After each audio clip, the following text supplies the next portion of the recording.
כל עזה וכל ילד בעזה צריך למות מרעב. בושה וחרפה שבכלל במדינה שלנו מדברים על ילדים רעבים בעזה. בושה וחרפה שאנשים בחודשים בודדים שכחו מה עברנו פה בשביעי לעשירי. כל עזה וכל ילד בעזה צריך למות מרעב. כי מה שעושים עכשיו העזתים לחטופים, הם מרעיבים אותם ומתעללים בהם. ואל תשכחו שילד שנמצאים בעזה וחונקים ומרעיבים את החטופים, הם פעם היו ילדים. בעזה אין בלתי מעורבים.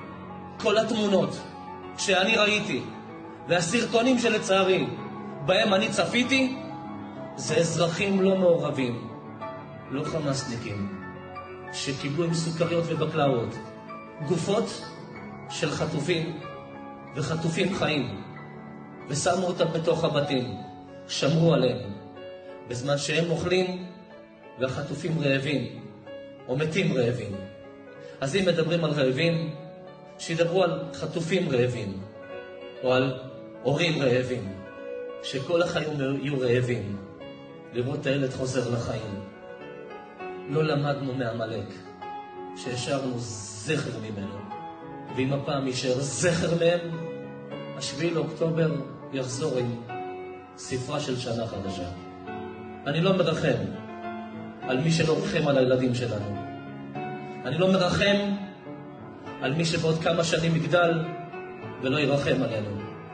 אין בי טיפת חמלה על מי ששפך דם של יהודים שלא עשו לו רע.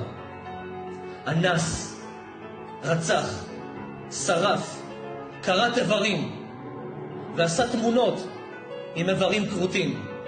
עשה מעשים של חיות לא עושים. רק מטומטם ערב רב, שונא ישראל, מרחם על המחבלים הבאים, למרות שהיום הם קטנים, והלוואי רעבים. מי ייתן ימותו מרעב. ולמי שיש בעיה מה שאמרתי, זה בעיה שלו. אף אחד לא ריחם על מאות יהודים שבסך הכל באו ליהנות. אף אחד לא הרגיש חמלה ורחמים עליהם. אחד הסיפורים המזעזעים זה שהושיבו זוג הורים בשביעי לאוקטובר וירו בילדים ושחטו את הילדים מולם, ואז אותם, עליהם אני מרחם, לא על ילדים שמחר יהיו מחבלים.